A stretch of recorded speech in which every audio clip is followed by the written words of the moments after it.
이 시간 우리 주시는 하나님의 말씀은 신명기 6장 20절에서 25절 말씀, 신명기 6장 20절에서 25절 말씀, 구약성경 272면에 있는 말씀이 되겠습니다.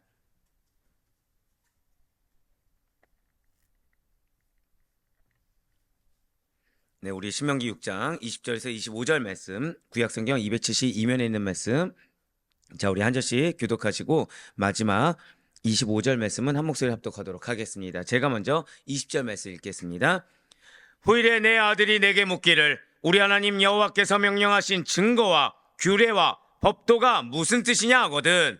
너는 내 아들에게 이르기를 우리가 옛적에 애굽에서 바로의 종이 되었더니 여호와께서 권능의 손으로 우리를 애굽에서 인도하여 내셨나니 곧 여호와께서 우리의 목전에서 크고 두려운 이적과 기사를 애국과 바로와 그의 온 집에 베푸시고 우리 조상들에게 맹세하신 땅을 우리에게 주어 들어가게 하시려고 우리를 거기서 인도하여 내시고 여호와께서 우리에게 이 모든 규례를 지키라 명령하셨으니 이는 우리가 우리 하나님 여호와를 경외하여 항상 복을 누리게 하기 위함이시며 또 여호와께서 우리를 오늘과 같이 살게 하려 하심이라. 우리가 그 명령하신 대로 이 모든 명령을 우리 하나님 여호와 앞에서 삼가 지키면 그것이 곧 우리의 의로움이니라 할지니라. 아멘. 할렐루야. 네, 오드베너시 살아있는 주님의 말씀의 은혜를 사모함으로 말미암아 이렇게 우리가 하루의 시작을 말씀과 기도하는 것을 주께서 기쁘게 여기시사, 자, 한번 고백하실까요? 가정 가운데 승리를 주십니다. 네, 그 약속의 말씀 있는 믿음의 확신으로 이렇게 한 공동체의 가장 기본 근간이 되는 가정이라고 말씀드렸어요. 그 가정 가운데 반드시 나를 통해 그리고 우리 가정의 신앙교육을 통해 승리해 주신다는 약속의 말씀을 믿는 믿음으로 말미암아 이렇게 새벽 기도에 함께 하신 우리 모든 성도님들을 주님의 환영하고 축복합니다. 이 새벽에 우리는 계속해서 모세오경의 마지막 권인 신명기를 통해서 은혜 받는 귀한 시간을 가지고 있죠. 자, 이 신명기 총 34장으로 되어 있다고 말씀을 드렸고요. 1장부터 30장까지가 무엇이라 말씀드렸습니까? 모세의 고별설교라고 말씀드렸어요. 총 3부로 나누어진 모세의 고별설교인데 그중에 신명기 4장 44절부터 26장까지가 고별설교 제2부에 해당한다고 말씀을 드렸습니다. 그 가운데서도 6장부터 11장까지가 뭐라고 말씀을 드렸습니까? 율법에 대한 바른 근본 자세를 촉구하고 있다는 거예요. 한번 고백해 보실게요. 말씀에는 합당한 자세가 요구되어집니다. 이거예요, 이거. 말씀에 합당한 자세가 요구되어진다는 거죠. 그러면서 그 합당한 자세 중에 뭐가 있냐? 바로 오늘 본문 말씀인 신명기 6장 20절부터 25절까지의 말씀이 이 말씀에 합당한 자세 중에 하나가 가나안 땅에서, 즉 어떠한 환경이든 어떠한 여건이든 자녀의 신앙교육을 하라. 한번 고백하실까요? 자녀의 신앙교육이 필요합니다. 그거에 대한 권고 말씀이라는 거예요. 자, 말씀에 합당한 자세, 율법에 대한 바른 근본 자세에 뭐가 포함되어 있다고요? 자녀의 신앙교육입니다. 즉, 여러분들의 삶이 본이 돼야 돼요. 말씀을 가르칠 수 있어야 됩니다. 그리고 여러분들이 말씀에 순종하는 삶에 본이 되어야 된다는 것이죠. 자, 이걸 기억하시면서 오늘 본문 신명기 6장 20절 말씀을 먼저 보도록 하실게요. 후일에 내 아들이 내게 묻기를 우리 하나님 여호와께서 명령하신 증거와 규례와 법도가 무슨 뜻이냐 하거든. 아멘. 자, 먼저 독서의 표현대본을 보시면 후일에라고 나와 있습니다. 자, 이때는 이스라엘 백성들이 가나안 땅에 정착하여 살게 된 때를 말을 하는 것입니다. 자, 그렇다고 한다면 그 다음에, 예, 좋아요. 후일은 이제 가나안 땅에 정착해서 살게 된 때에 내 아들은 누구를 가리키는 것일까요? 네, 이렇게 약간 슬며시 미소를 짓고 얘기할 때는 여러분들이 생각하는 그것이 아니란 얘기겠죠. 자, 지금 모압 평지에 있습니다. 모압 평지에서 모세의 설교를 듣고 있죠. 아버지와 같이 거하고 있는 그 아들이 아닙니다. 이거는 앞으로 태어날 후손이에요. 그러니까 굳이 따지자면, 자, 내 아들이라고 했을 때 이거는 뭐 예를 들면 뭐 윤별이가 아니겠죠. 윤별이의 후손. 네. 믿음 없는 자들. 자녀가 결혼 안 했으면 여기서 아멘이 나왔어야 되죠. 아, 저도 안 했네요. 생각해보니까. 아멘. 네네. 그쵸. 뭐 예를 들면 지금 좀 멀게 느껴지겠지만 뭐 주은이라든지 태연이라든지 저기 세상에 하겸일 옆에도 우선 아멘 해버렸어요. 예, 그런 거죠. 이제 먼 미래 태어날 후손. 그러니까 예를 들면 우리 뭐 대석이가 아직 먼 미래였군요. 네, 아직 생각 안 하셨군요. 네, 이제 그런 거죠. 예, 그런 거죠. 바로 그런 겁니다. 지금 그런 걸 얘기하는 거예요. 앞으로 태어날 후손들을 말을 하고 있는 겁니다. 즉 광야 생활이 끝나고 가나안 땅에 들어가서 태어난 자들이에요. 태어난 자들로서 그들은 가나안의 풍속과 환경 속에서 자라게 된다는 거죠. 즉 광야를 경험합니까? 못합니까? 못합니다. 그들은 태어날 때부터 어떤 곳이에요? 그냥 가나안인 것입니다. 그리고 이들은 모세에게 직접 율법을 들을 수 있습니까? 없습니까? 없습니다. 모세에게 직접 율법을 들을 수 없는 세대예요. 그러니까 지금 어떻게 보면은 권사님이 뭐 하겸이, 그 다음에 우리 이제 대석이의 태어날 자녀의 자녀, 제 말씀 들을 수 있을까요? 없을까요? 뭐 유튜브를 통해서는 들을 수 있겠죠. 아니요, 없는 게 맞습니다. 예, 예, 저는 그렇게 오래 살 것 같진 않아요. 예, 네, 솔직히 말씀드리면 어떻게 예, 뭐 태연이의 자녀의 자녀를 제가 어떻게 가르치겠습니까? 네, 못하죠. 뭐 유튜브를 통해서 예, 맞아요. 뭐 예진아 씨란다. 예, 예진 자매 자녀의 자녀가 어떻게 제 얘기를 듣겠습니까? 못 들어요. 예, 그건 뭐 비단 예승이뿐만 아니라 뭐 초롱이, 혜리 다 마찬가지겠죠. 뭐 유진 다 마찬가지입니다. 뭐 갑자기 흥분했네요, 지금. 예, 유튜브를 통해서 듣지 않는 이상 못 듣지만 이 당시에 유튜브가 없잖아요. 이 당시 때 유튜브가 없잖아요. 그러니까 이들은 모세 율법을 들을 수가, 야, 이게 이렇게 길게 얘기할 부분이 아니었는데, 예, 이 모세 율법을 들을 수가 없죠. 그렇기 때문에 이들의 태어난 후손들은 물어볼 수밖에 없다는 거예요. 모세에 직접 듣지 못하니까 뭘 물어보니까, 아니 그럼 율법의 뜻이 뭡니까? 지금 아버지들이 그 할아버지들이 들었던 율법이 대체 뭡니까? 라고 물어볼 수밖에 없다는 거예요. 신앙교육하는데 무엇으로 신앙교육하죠? 율법으로 신앙교육하잖아요. 그러면 예를 들어서 윤별이가 좀 성장하면은 근데 아빠 말씀이 뭐예요? 물을 수 있을까요? 없을까요? 물을 수 있다는 거예요. 하나님 뜻이 뭐예요? 물을 수밖에 없다는 거죠. 예, 그래서 20절 말씀을 다시 보시면, 자, 우리 하나님 여호와께서 명령하신 증거와 규례와 법도가 무슨 뜻이냐거든, 이게 그 말인 거예요. 즉 지금 후손들이 태어났을 때 왜 그거 질문할 수 있잖아요. 아빠, 하나님 뜻이 뭐예요? 말씀이 뭐예요? 지금 그겁니다. 지금 그러니까 이렇게 물어봤을 경우에 어떻게 답해야 하는지를 지금 모세가 가르쳐주고 있다는 것입니다. 한번 고백하실까요? 신앙에 대한 질문에 대한 답을 알려주고 계십니다. 그쵸? 신앙에 대한 질문이죠. 그거에 대한 답을 지금 모세가 알려주고 있다는 것입니다.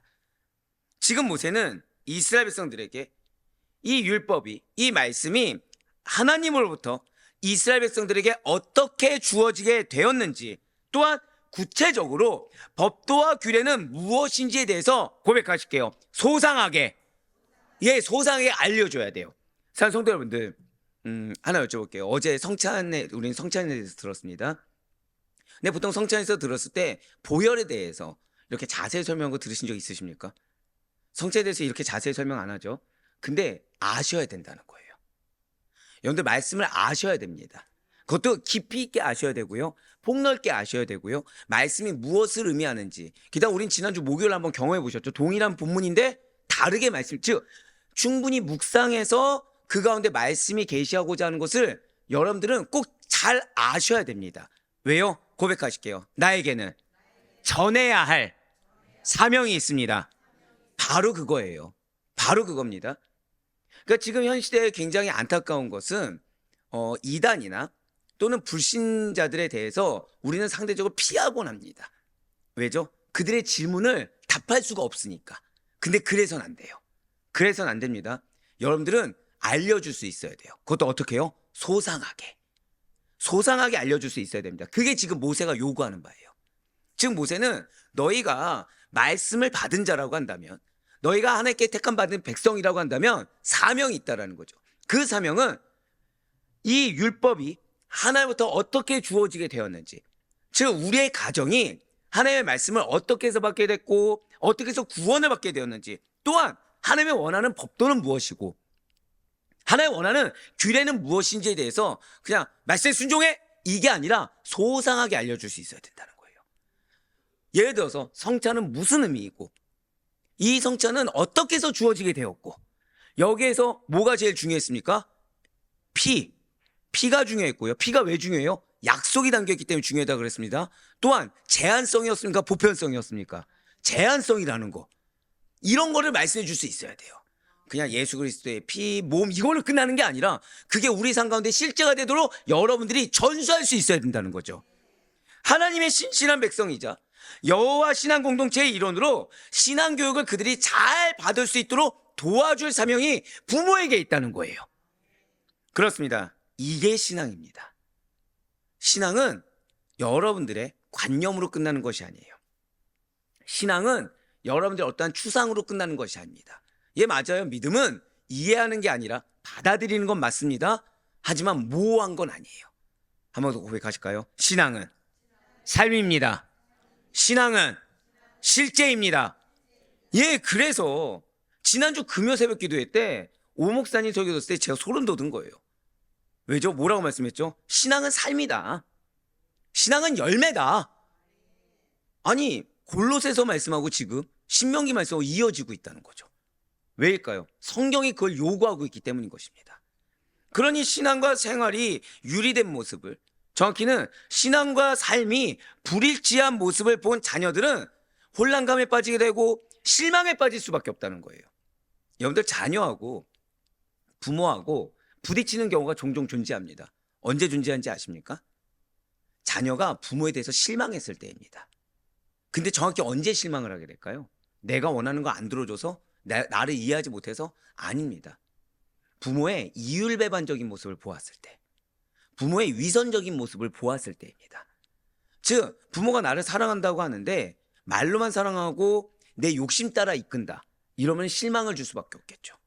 부모가 교회에 나와야 돼, 예수 믿어야 돼 라고 하는데 부모의 모습에는 예수 믿는 모습이 별로 보이지가 않는 거예요. 흔한 말로 본인도 제대로 못 살면서 나보고 제대로 살라고 한다고 한번 생각해 보시길 바래요. 말의 설득력이 있을까요, 없을까요? 없다는 겁니다. 맞아요. 지금 모세는 신앙교육을 얘기하면서 궁극적으로 누구 보고 똑바로 살라는 거예요? 전해야 되는 너희가 똑바로 살아야 된다. 전해야 되는 너희가 말씀을 정말 제대로 알고, 너희 1세대들이 그랬던 것처럼 자기 소견 옳은 대로 하면서 그것이 마치 신화인 것처럼 포장하지 말고, 그것이 사명인 것처럼 포장하지 말고, 정말 말씀을 제대로, 말씀을 소상하게 알아서 그대로 잘 전할 수가 있어야 된다는 것입니다. 진실로 잘 기억하셔야 돼요.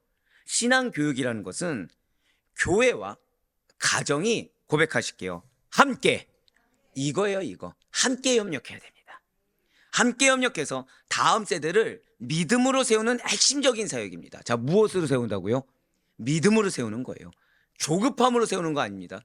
내 계획대로 세우는 것이 아니에요. 믿음으로 세우는 것입니다. 그래서 무엇이 중요하다? 고백하실게요. 나의 가정은 약속의 가정입니다. 이게 중요한 거예요. 약속의 가정이기 때문에 조급해하지 않을 수 있습니다.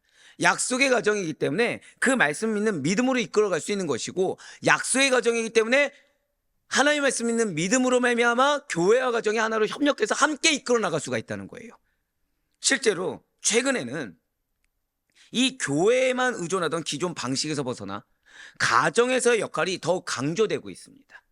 여러분들 전문인 사역 들어보시면 아시겠지만 지금 무조건 해외 선교를 막 이렇게 주장하고 있습니까? 아니면 여러분들 한 명의 역할을 중요시 여기고 있습니까? 여러분들 한 명의 역할을 중요시 여기고 있죠. 정확히는 선교는 어디서부터 시작이다? 내 가정에서부터 시작이라는 거예요. 거기서 시작이라는 거죠.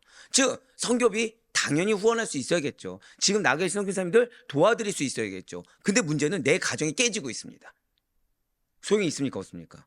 없습니다. 죄송하지만. 즉 요즘 애들 말로 본진이 털리고 있는데 영토 확장을 해봤자 소용이 없다는 거죠.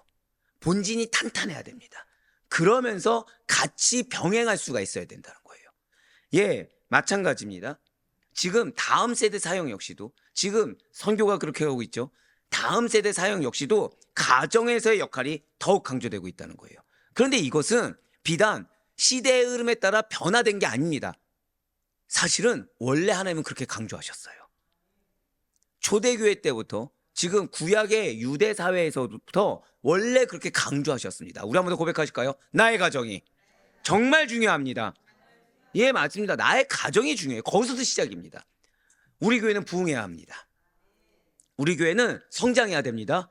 고백하실게요. 그 시작이 나의 가정입니다. 그걸 잊지 마세요. 여러분들 죄송합니다. 제가 좀 교만하게 말씀드리면 자, 저 어떻게 누리는 것 같습니까? 희생하는 것 같습니까? 뭐 이렇게 얘기하면 희생한다고 대답을 해줘야겠죠. 당연히 헌신한다고. 왜 이럴까요? 전 지금 투자하고 있습니다. 오늘 저분이 우리 권사님이 굉장히 뭔가 촉이 좋아요. 지금 센스가 좋습니다. 왠지 이 타임에 아멘 해야 축복이 있을 것 같다가 있어요. 지금. 네. 하겸이가 축복의 통로네. 네.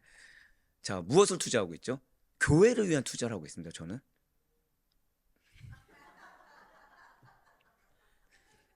자, 근데 저는 지금 그러면은 무슨 사역을 강조하고 있죠? 가정 사역을 강조하고 있어요. 저는 이거에 대해서 말씀이 그렇게 하고 있기 때문에 확신하고 있는 겁니다. 여러분들 가정의 성장과 부흥이 교회의 성장을 가져온다는 것에 대해서 확신하고 있다는 거예요. 여러분들 가정의 변화와 견고함이 결국 궁극적으로 교회 공동체 구성원들의 여러분들의 변화와 성장을 주게 될 것이고 그것이 교회의 성장을 이룬다고 저는 굳건히 확신하고 있다는 거예요. 왜요? 분명 교회는 말씀과 예배, 교회 학교를 통해서 신앙의 기초를 세워주는 것이 맞습니다. 그러나 교회가 맡을 수 있는 시간은 제한적이에요. 그러니 가정과의 연계는 더욱 필수적입니다. 가정에서의 부모는요, 반드시 신앙의 본이 되셔야 됩니다. 내가 인내하고 희생하고 헌신하는 것이 길어졌다? 시간을 보시면 안 돼요. 고백하실게요. 나는 지금 주님과 동행하고 있습니다. 그냥 그게 끝이에요. 그게 끝입니다. 내가 얼마큼 희생했냐 이건 중요하지 않죠. 내가 얼마큼 희생했냐를 따지는 순간 누구의 일이 됩니까? 내 일이 됩니다. 인간의 것이 돼요.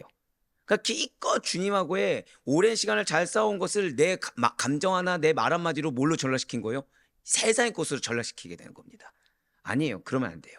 나는 그냥 주님과 지금 동행할 뿐입니다. 상대가 알아주든 몰라주든 상대가 오히려 패역하든 선하든 상관이 없습니다.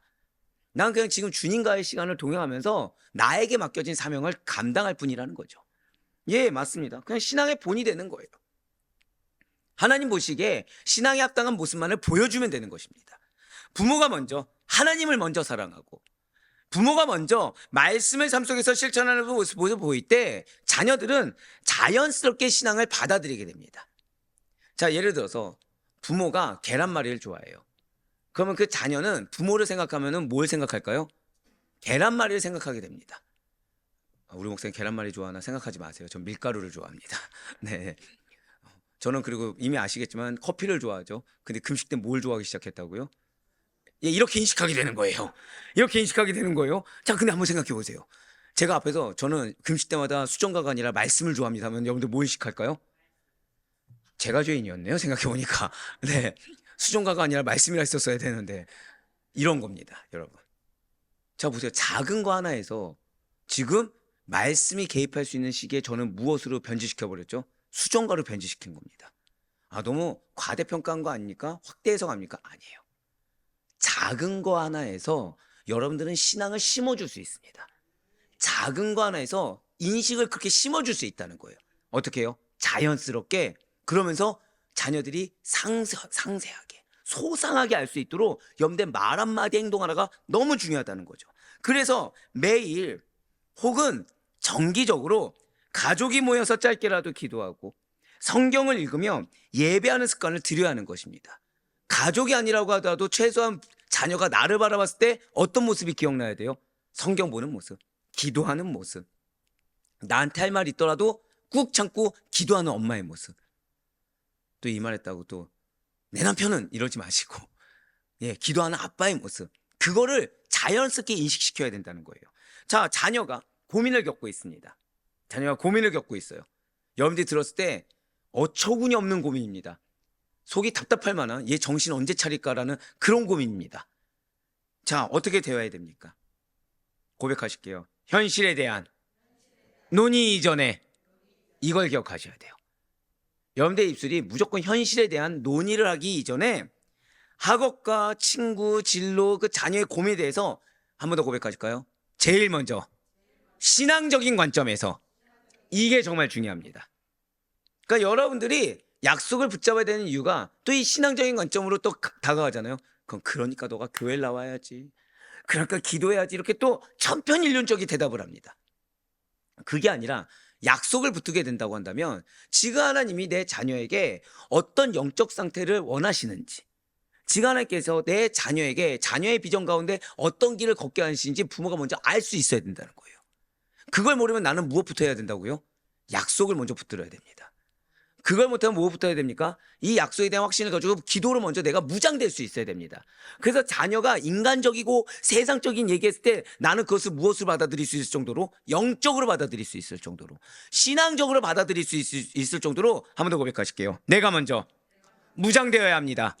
예, 내가 먼저 영적으로 무장돼 있어야 돼요. 신앙적으로 무장돼 있어야 됩니다. 아비투스 기억하고 계시죠? 여러분들 평생 잊지 마세요. 툭 치면 뭐가 나와야 돼요? 자녀가 신앙적이든 답답하든 세상적이든 무엇으로 나오든지 간에 내가 툭 튀어나와서 나온 것이 무엇은 관점? 신앙적인 관점, 영적인 관점이 나올 수가 있어서 그걸로 먼저 대할 수 있어야 되는 것입니다.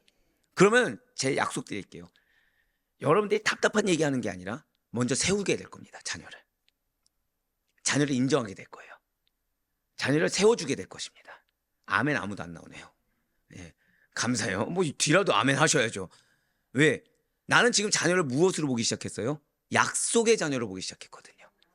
그러니까 지금 자녀가 뭐 취업을 했냐 안 했냐, 결혼했냐 안 했냐, 이 문제가 중요한 게 아니죠. 지금 부모를 어떻게 대우하냐 안 대우하냐, 이게 중요한 게 아니죠. 자녀 어떤 자녀다? 한 번 더 고백하실게요. 나의 자녀는 약속의 자녀입니다.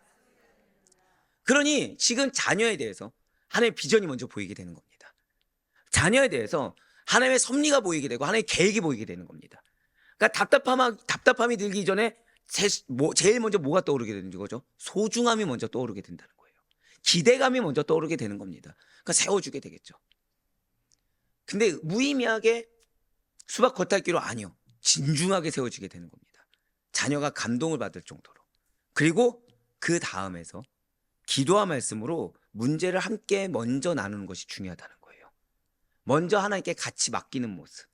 먼저 근데 무엇으로 문제를 나눈다고요? 그냥 같이 기도하자 이게 아니에요. 이거 피하는 겁니다. 기도와 말씀으로.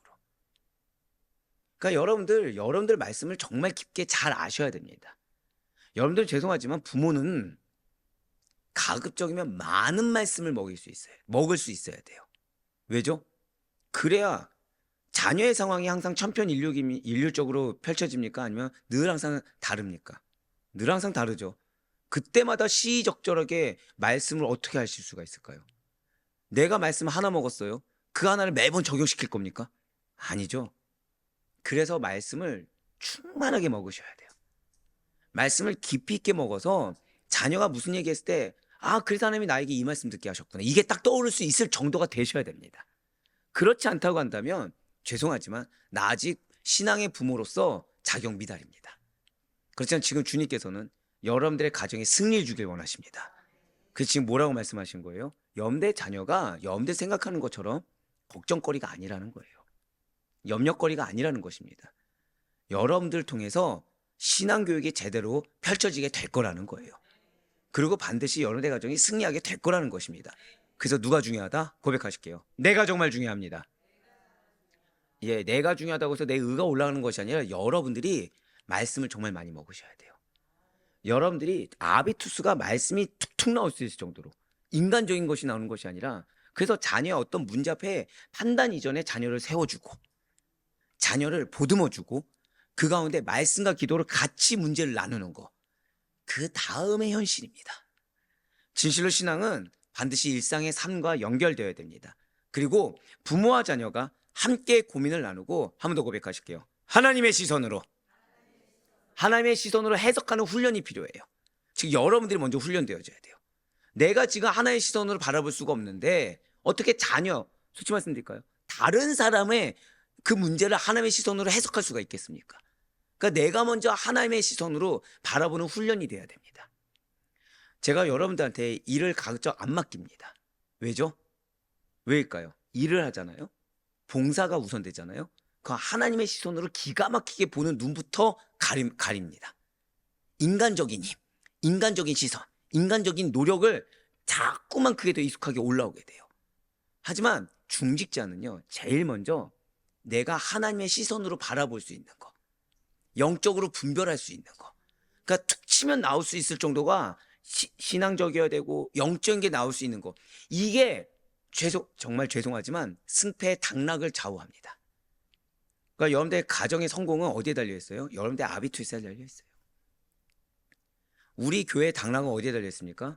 중직자인 여러분들 한 명 한 명의 영적 상태, 이 아비투스에 달려 있습니다.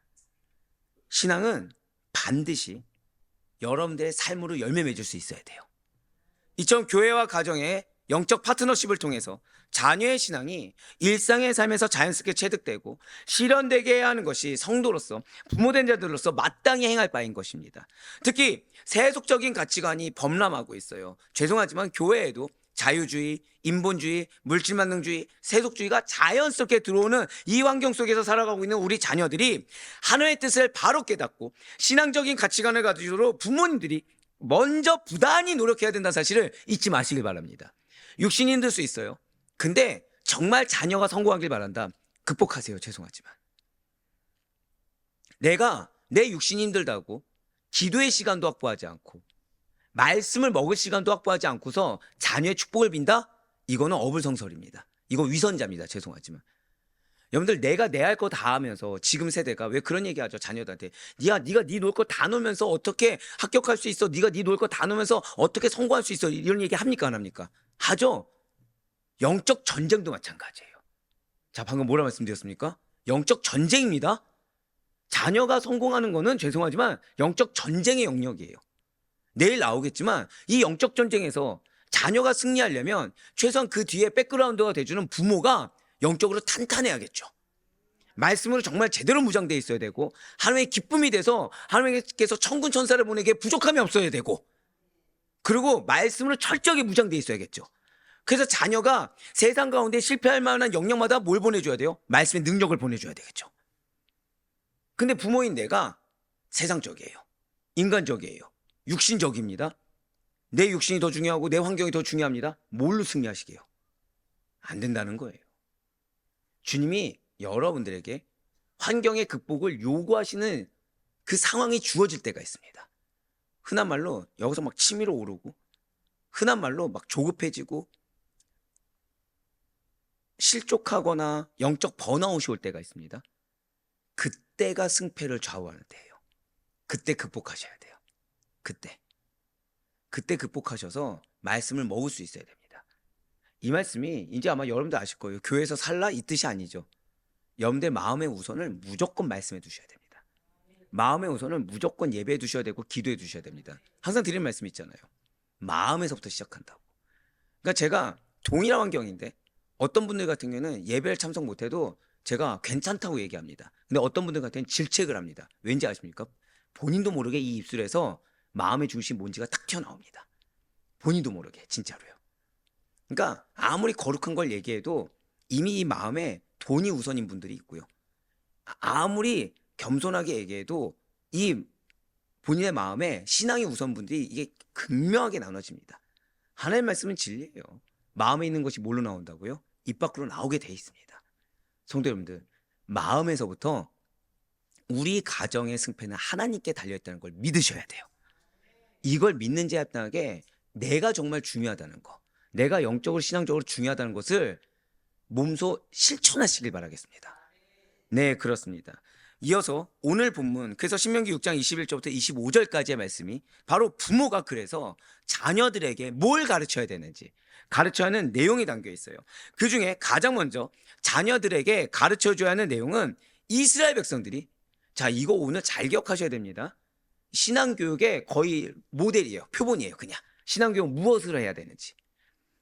가장 먼저 이스라엘 백성들이 과거에 어떠한 신분이었는지에 대한 사실을 먼저 알려주고 있어요. 신명기 6장 21절의 말씀입니다. 너는 내 아들에게 이르기를 우리가 옛적에 애굽에서 바로의 종이 되었더니 여호와께서 권능의 손으로 우리를 애굽에서 인도하여 내셨나니. 아멘. 지금 붉은색으로 표현된 부분을 보시면 우리가 옛적에 애굽에서 바로의 종이 되었더니 라고 나와 있습니다. 자, 지금 이게 얼마나 대단한 거냐면요, 지금 아버지가 자녀에게 나는 종이었어, 난 노예였어, 난 죄인이었어 라는 말을 하는 거예요. 자, 그렇다고 한다면 지금 이 말을 들은 자녀들은 뭐라고 대답을 하겠습니까? 그건 아버지잖아요. 나는 애굽에서 바로의 종이, 나는 애굽에서 종이 된 적이 없습니다. 자, 지금 이거는 누구에게 신앙교육하라고요, 지금? 어떤 자녀를 말씀드렸죠? 자, 애굽을 경험한 자녀입니까? 경험하지 못한 자녀입니까? 경험하지 못한 자녀입니다. 그러니까 이들은 이해할까요, 못할까요? 자, 흔한 말로 우리 하겸이한테 보릿고개 얘기합니다. 그 하겸이 와 닿습니까? 안 닿습니까? 예, 지금 같은 경우도 배고프면 뭐 먹죠? 바로 라면 먹을 수 있어요. 배고프면. 근데 보릿고기 때 배고프면 먹습니까? 못 먹습니까? 이 얘기하면 하겸이 이해하나요? 못하나요? 못하죠. 그거예요, 그거 지금. 아, 하나님 보내주셨네 오늘. 예, 그거예요, 그거 지금. 예, 이 아이들이란다. 예, 이 세대는 이해를 못한다는 거죠. 애굽에서 아니 아버지 나는 할아버지 나는 애굽 땅 밟아보지도 못했고 애굽의 종이었다는 것이 무슨 말씀인지 잘 이해가 안 됩니다라고 얘기할 거예요. 그렇다면 대체 왜 지금 과거에 애굽에서 종의 신분이었던 적이 없었던 자녀들을 이스라엘의 역사 안에 포함시켜서 지금 이렇게 신앙교육을 하라고 지금 말씀하고 계신 것입니까? 지금 자녀들에게 신앙교육을 하고 있는 아버지는 언약의 공동체 안에서 질문을 던진, 즉 우리 하겸이가 나는 모르겠습니다, 나는 그걸 경험한 적이 없습니다 라고 던진 아들을 포함한 고백하실까요? 우리의 과거 신분, 이거 기억하셔야 돼요. 우리의 과거 신분을 지금 이야기하고 있다는 거예요. 즉 아버지 개인의, 할아버지 개인의 과거 역사만을 이야기하는 것이 아니라 지금 현재 내 자녀의 후손의 아들을 포함한, 고백하실게요, 가족 공동체, 이거 기억하셔야 돼요. 이스라엘 공동체 전체 과거 역사를 이야기하고 있다는 거죠. 그러니까 여러분들, 자, 몇몇 분이 무슨 말이야 지금 이러셔서, 자, 이렇게 생각하실게요. 여러분들은 모태신앙도 있고 모태신앙이 아닌 분도 있습니다. 근데 여러분들 모태신앙인 분들 중에서 할머니 때, 할아버지 때 믿음 생활 시작하신 가정이 있어요. 할아버지 때. 근데 여러분들은 그러면은 모태신앙입니까? 아니면은 중간에 믿는 겁니까? 모태신앙이죠, 여러분들 입장에서는. 근데 할아버지 때부터 시작하면은 과거에 죄인이었을 때가 있습니까? 없습니까? 죄에 놓였을 때가 있죠. 그 할아버지는 뭐라 얘기한 거예요? 우리가 과거 죄인 되었을 때. 즉, 그 가족, A라는 할아버지, 중간에 믿었던 할아버지를 둔 가족 공동체는 과거에 죄인이었을 때가 있었다는 거예요, 없었다는 거예요? 그 공동체는 있었다는 거죠. 그 가족 공동체는 있었다는 겁니다.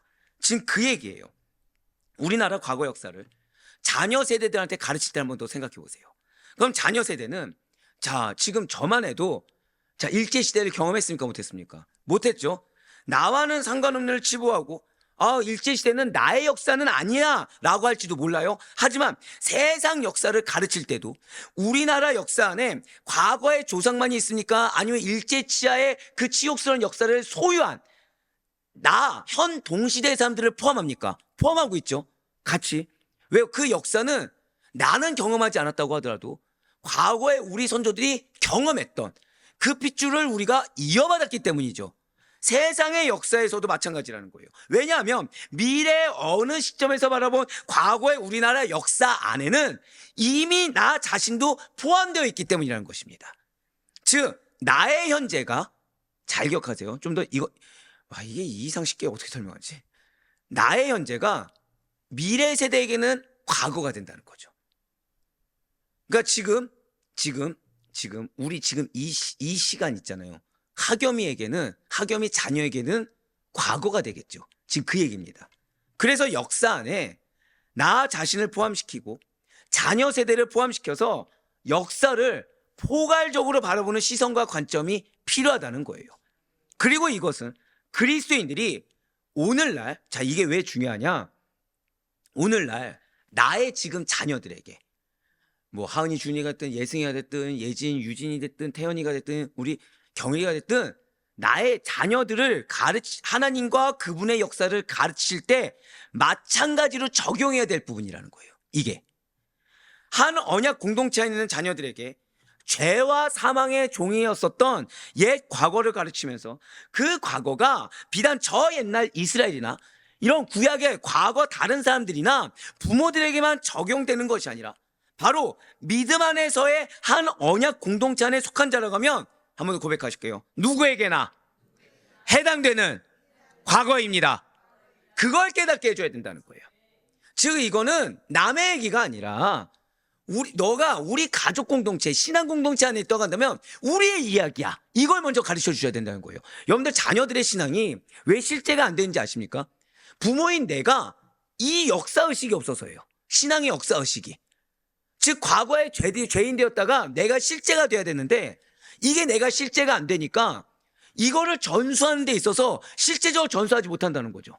즉 내가 지금 얼마나 죄인인지, 내가 근데 얼마나 큰 은혜를 받았는지 이거에 대한 내 확실한 인식이 없다 보니 지금 자녀들이 구원에 대해서, 내가 지금 교회에 나오는 것에 대해서 부모가 신앙을 전수할 수 있는 것이 얼마나 큰 은혜고 축복인지 체감하지 못한다는 거죠. 여러분 기억하셔야 됩니다. 신앙교육의 가장 큰 거는 고백하실게요. 죄인이었습니다. 이거에 대한 처절한 체감이 중요합니다. 이거에 대한 처절한 체감이 중요해요. 무엇보다도 그 종의 신분에서, 그래서 첫 번째는 죄인입니다. 종의 신분이에요. 그 종의 신분에서 해방시켜 주신 분이 바로 우리의 하나님. 죄송하지만 아버지의 하나님 아니요. 엄마의 하나님, 할아버지 하나님 아니요. 한 번 더 고백하실게요. 우리 가족의 하나님. 그걸 깨닫게 해줘야 된다는 거예요. 그걸 깨닫게 해줘야 됩니다. 그러면서 이어서 신명기 6장 22절부터 24절까지 말씀도 보도록 하실게요. 곧 여호와께서 우리의 목전에서 크고 두려운 이적과 기사를 애국과 바로와 그의 온 집에 베푸시고 우리 조상들에게 맹세하신 땅을 우리에게 주어 들어가게 하시려고 우리를 거기서 인도하여 내시고 여호와께서 우리에게 이 모든 규례를 지키라 명령하셨으니 이는 우리가 우리 하나님 여호와를 경외하여 항상 복을 누리게 하기 위함이시며 또 여호와께서 우리를 오늘같이 살게 하려 하심이라. 아멘. 지금 율법의 기원은 인간에게 있는 것이 아니라 출애굽과 약속의 땅에 대한 언약을 고백하실까요? 약속을 신실하게 성취하신 하나님께 있습니다. 이거예요. 그러니까 우리가 말씀을 적용할 때 기가 막힐 정도로 내 입장에서 적용합니다. 그래서는 안 돼요. 말씀의 기원은 약속을 신실하게 성취하신 하나님께 있는 것입니다. 그걸 밝히고 있어요. 그러면서 하나님께서 율법을 주신 목적, 말씀을 주신 목적은 하나님 당신을 경외함으로 축복을 받게 하기 위함이다 라고 증거하고 있다는 거죠. 자, 누가 율법을 주셨다고요? 바로 이스라엘을 애굽에서 출애굽시킨 하나님이십니다. 우리 가정에 누가 약속을 주셨다고요? 죄인된 우리를, 죄의 노예였던 우리를 출애굽시켜 주신 하나님이 주신 약속인 거예요. 그냥 하나님이 주셨습니다가 아니라 죄 상태에서 헤어나올 수 없는 우리 가정을 구원하여 주시사 약속하여 주신 하나님. 이스라엘 백성들을 먼저 가나안 땅에 들어가게 하셨습니다. 이스라엘 백성들이 가나안 족속들을 몰아내고 그 땅을 차지하게 하시는 하나님이십니다. 그분께서 친히 율법을 주셨다는 거예요. 자, 제가 방금 뭐라 말씀드린 거죠? 약속을 주신 하나님이에요. 근데 죄의 노예였던 우리를 해방시켜 주신 약속을 주신 하나님입니다. 근데 또 어떤 하나님이죠? 고백하시겠습니다. 반드시 승리를 주십니다. 즉 과거에 어떠한 하나님이었는지, 현재 어떠한 하나님이었는지, 미래 무엇을 이루실 하나님이신지 그 하나님께서 말씀을 주셨다는 거예요. 과거의 승리뿐만 아니라 미래의 승리까지 약속하고 계신 하나님께서 친히 주신 것이 바로 율법이고 말씀입니다. 그리고 이렇게 하나님께서 율법을 주신 목적도 명확해요. 24절 말씀 다시 보도록 하시겠습니다. 지금 붉은색 표현된 문을 보시면 우리가 우리 하나님을 경외하여 항상 복을 누리게 하기 위함이시며. 여러분 이거예요. 이거 여러분들 진짜 밑줄 치고 발표를 하세요. 이거 진짜 우린 다 복을 받길 원합니다. 내 자녀가 복 받길 원합니다. 근데 그래서 우리가 선택하는 건 뭔지 아십니까? 내가 얼마나 힘든지 얘기하고 있어요. 내가 얼마나 괴로운지 얘기하고 있어요. 그렇죠? 나 은혜 받길 원하고 축복 받길 원해서 어느 영역에서 은혜가 필요한지 얘기하고 있어요. 어느 영역에서 축복이 필요한지 얘기하고 있어요. 근데 지금 말씀 뭐라고 하고 있죠? 항상 복을 누리기 위해서 뭘 하라? 하나님을 경외하라. 여러분들 복 받길 원하면 하나님 두려워하셔야 됩니다. 하나님 하라고 한 것만 해야 됩니다. 간을 보면 될까요, 안 될까요? 절대 안 됩니다. 임의적으로 내가, 그러니까 왜 요건 괜찮지 않을까, 이거 간을 본다는 건 이런 거죠. 이런 틈을 내가 노려서는 안 됩니다. 진짜 복 받길 원하잖아요. 그것도 죄송해요, 한 번 더 보여주세요. 항상이에요. 항상. 한번 생각해 보세요. 여러분들 일주일 내내 기쁨만 가득하다. 어제 제가 한 권사를 봤는데 진짜 밖에서 이렇게 뛰면서 들어오시더라고요. 그래서 그렇게 좋아? 그랬더니 너무 기분 좋아요. 막 그러고. 자, 그 상태를 일주일 내내 유지한다고 생각해 보세요. 상상되십니까? 와, 제가 그분 보고서 무슨 생각이 들냐면, 야, 나도 이번 일주일간 저렇게 뛰어다녀보고 싶다. 물론 그러고서 이제 어제 막 일이 막 할 때 어떻게 하죠? 잠 좀 자고 싶다. 그래서 어제 밤에 기도하는데 갑자기 그분 얼굴이 떠오르는 거예요. 야, 하나님 이렇게 하라고 보여주셨는데 나는 또 고개를 숙이고 다니고 있네? 그래서 뭐가 사모됩니까? 나도 한번 이렇게 뛰어다녀보고 싶다. 기쁘게. 근데 그럴 수 있다는 거예요. 어떻게 하면? 하나님을 경외하라는 거예요. 그러니까 우리가 완전 거꾸로 가고 있는 거죠.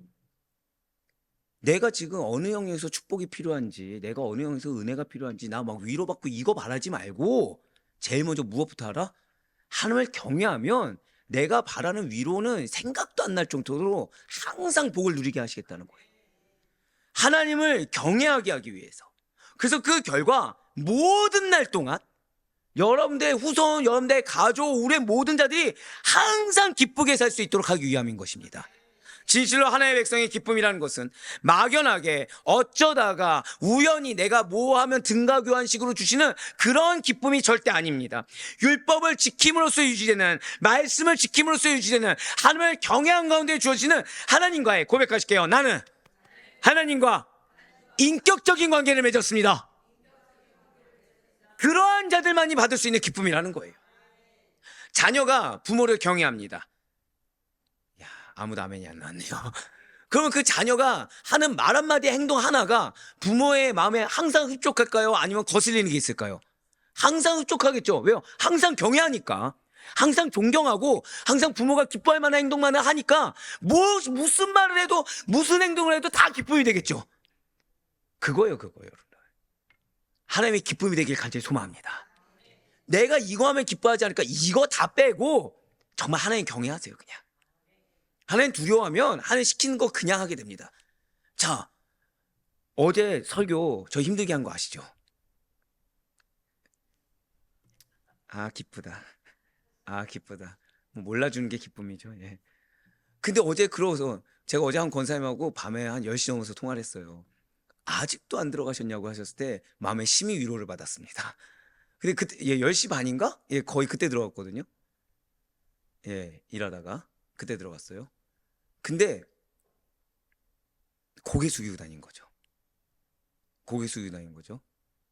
그러다가 누가 두려운 겁니까? 그분의 이모 생각나면서 두려움이 든 거예요. 갑자기 두려움이 든 거예요. 왜죠? 하나님 보여주실 땐 이유가 있잖아요. 제가 항상 여러분들 설교하는 거 있잖아요. 우리의 상황은 다 이유가 있다. 그래서 저는 본 거에 대해서 지나쳐버리고 뭐 하고 있었어요? 힘들다 하면서 다니고 있었던 거예요.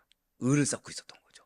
근데 그러면서 그분 얼굴 보면서 회개하고서 그러네. 나 큰일 나네. 나 하늘 보고 다녀야겠다 했는데 전화로 위로받은 거죠. 자, 솔직히 말씀드릴까요?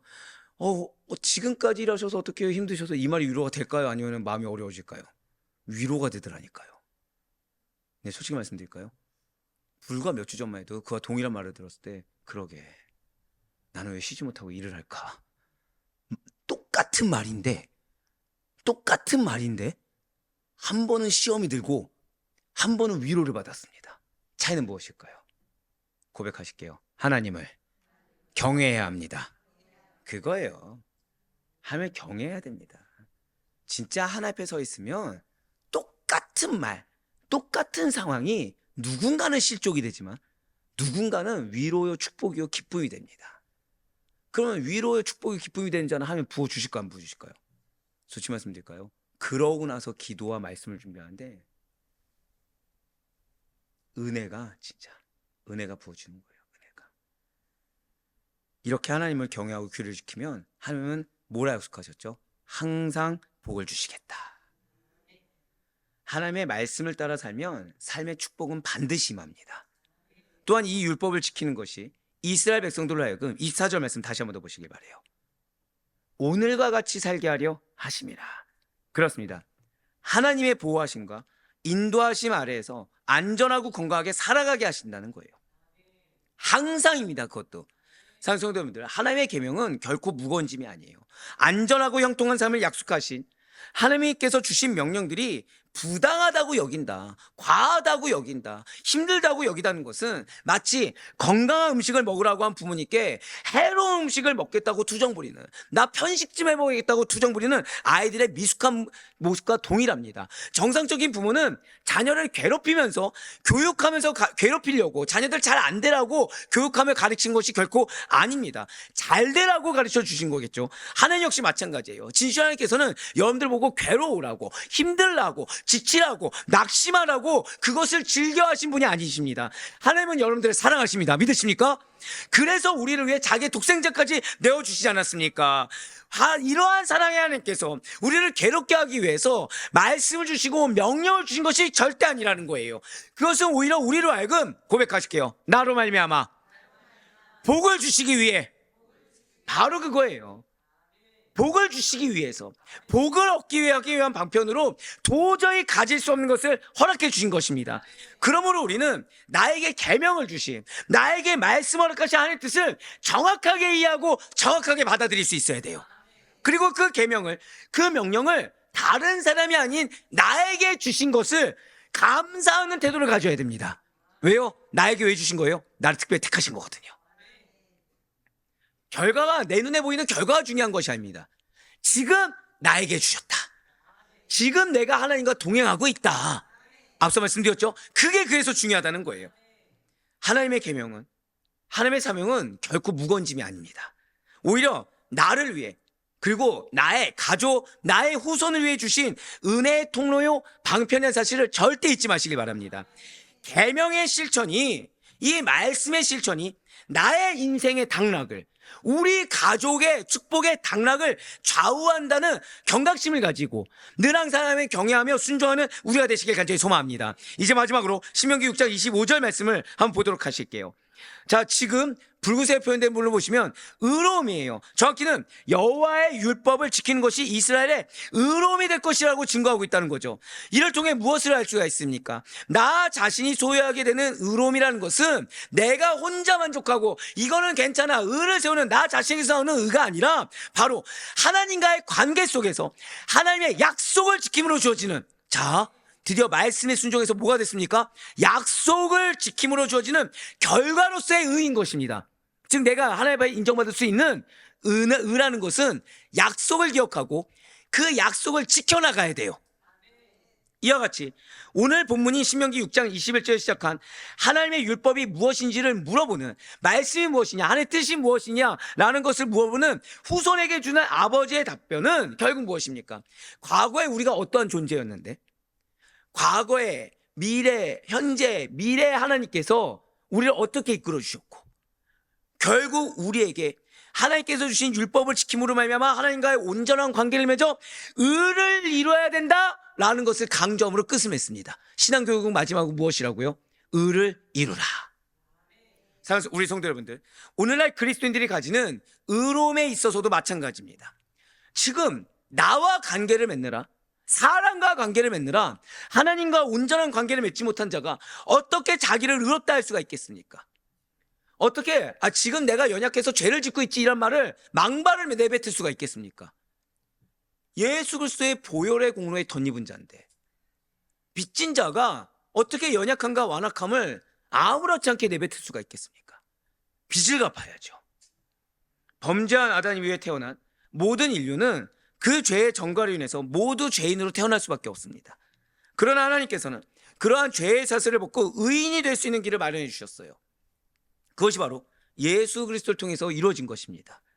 따라서 하나님께서 죄에서 벗어나는 유일한 방편으로 보내주신 예수 그리스도와의 인격적인 관계가 없는 자는 결코 하나님의 의로움을 소유했다고 할 수 없으며 또한 그 의를 알지도 못한다는 거예요. 그러니 매번 교회를 종교생활로 전락시켜버리는 겁니다. 교회에서 은혜보다 관계가 더 중요해지고 봉사가 더 중요해지고 무언가 눈에 보여지는 것이 더 중요해지게 된다는 거예요. 결국 그것은 무엇을 드러내고 있다고요? 나 지금 하나님과 아무런 관계가 없습니다. 나 주님과 인격적인 관계를 맺지 못하고 있습니다라는 것을 드러내고 있다는 거예요. 왜냐하면 우리의 의라는 것은 곧 어제 우리가 들었던 대로 대속의 보혈을 흘려서 죄의 삭슬 지르신 예수 그리스도, 그분에 대한 믿음으로부터만 나오기 때문이라는 것입니다. 이에 대해서 사도 바울이 이렇게 명확하게 증거했습니다. 로마서 3장 26절의 말씀입니다. 곧 이때 자기의 의로우심을 나타내사 자기도 의로우시며 또한 예수 믿는 자를 의롭다 하려 하심이라. 아멘. 그렇습니다. 하나님의 모든 명령을 힘써 지키면 그것이 곧 이스라엘의 의로움이 되고 우리 가족의 의로움이 되는 거예요. 그런 한 가지 오해하지 말아야 될 것은 이렇게 명령을 지켜 행하는 것이 의로움이 된다는 것이 자칫 사람이 자기의 의로운 행위로도 의에 이룰 수 있다라고 잘못 받아들이면 안 됩니다. 원초적으로 인간에게는 하나님의 율법을 온전히 행할 능력이란 없어요. 다만 하나님의 율법을 힘써 지키는 자, 제가 드리는 표현 있죠. 아둥바둥이라도 하시라고. 그렇게 힘써 지키는 사람은 그에게 하나님에 대한 믿음이 있다라고 인정받아 설령 그 사명을 다 완수하지 못한다고 하더라도 의롭다함을 얻게 된다는 거예요. 그렇습니다. 믿음에는 행함이 반드시 따라야 됩니다. 우리의 행위는 믿음을 전제합니다. 믿음이 없이는 하나님의 율법을 행하기란 어렵습니다. 그런 의미에서 우리의 믿음의 진실한 여부를 나타내는 수단은 바로 선한 행위. 누가 보시게요? 하나님께서 보시기에. 내 입장에서의 행위가 아니라 하나님께서 말씀하신 그 순종의 선한 행위라는 거예요. 그래서 성경은 행함이 없는 믿음을 영혼이 없는 몸에 비유하고 죽은 것이라고 비유하는 것입니다. 그것은 곧 죽어서 쓸모나 가치가 없게 된 것과 마찬가지라는 거죠.